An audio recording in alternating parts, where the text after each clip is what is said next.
If you're looking to grow your shoulders fast, in this video I'll be sharing the most effective shoulder exercises to target all three heads, the front, side and rear. Make sure to stick around to the end of the video because the last tip will be the most effective. All you will require is a set of dumbbells and we'll be looking to target 3 to 4 sets with an 8 to 12 rep range for hypertrophy. My first go-to exercise would be the dumbbell side raise.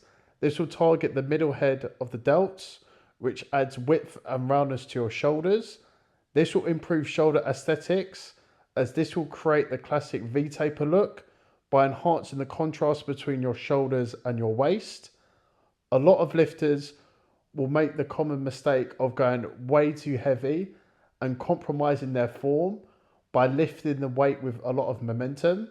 To eliminate this, I'd recommend to do them seated with a moderate to light weight and really focus on that form so you can put all of that focus and stress onto the shoulders. Next exercise will be dumbbell front raises. This will target that anterior deltoid, which is the front part of your shoulder. Just like the side raises, you don't need to go heavy to reap the benefits from this exercise. Again, I would recommend to do them seated with a light to moderate weight. Really focus on that form to put extra stress on that shoulder. Once you start doing this exercise on a regular basis, this will improve overhead pressing strength in other exercises such as shoulder press and push press. Next exercise will be the rear delt dumbbell flies. This will target the posterior deltoid, so the rear head of the shoulder, which is often undertrained compared to the front and side delts. This will improve shoulder balance and symmetry. So strengthening the rear delts helps create a well-rounded shoulder appearance and prevents that forward slouch look from overdeveloped front delts. Just like the first two exercises, you don't need a heavy weight to reap the benefits.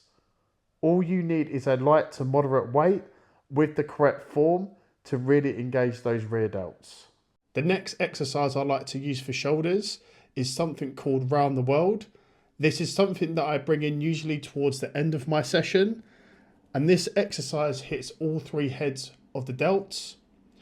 This is fantastic for shoulder mobility and control, and this increases time under tension, so fantastic for what we're looking to target for hypertrophy. I like to do this seated with my core engaged. I keep my arms slightly bent but in a locked position throughout the movement, and I make sure that I go through the full range of motion. Next exercise is Arnold Press. This will target all three heads of the delts. This will improve shoulder mobility and control, and this will maximize time under tension. So fantastic for what we're looking to target in terms of hypertrophy. This will also build functional pressing strength.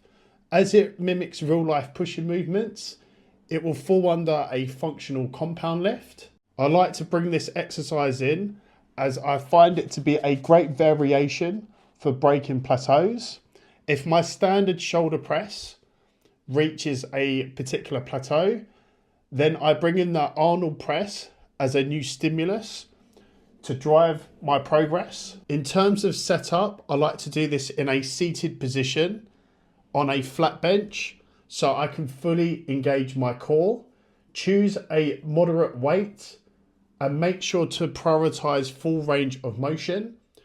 Because there is a lot of rotation in this movement, it is crucial that you choose a weight that is not too heavy.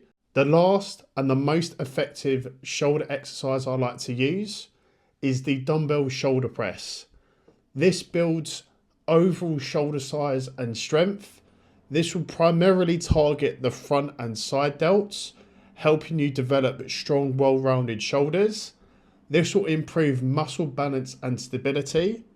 And unlike using barbells, I prefer to use dumbbells because this forces each arm to work independently, correcting any imbalances and improving joint control. In terms of setup, I like to do this on a seated bench with my core engaged. When I'm bringing the dumbbells down in the eccentric part of the movement, I'll bring them down to a 90-degree angle to go through the full range of motion. In the pressing part of the movement, I'll bring them slightly together at the top, but not fully extending my arms. So I put all of that stress onto the shoulders. You should aim to use as heavy as weight as possible, but not compromising your form, because going heavy on this exercise is going to be really effective for building shoulder strength and size. Thank you for watching. If you found the video helpful, please like, comment and subscribe. Feel free to check out some of my other videos, and I'll see you guys in the next one.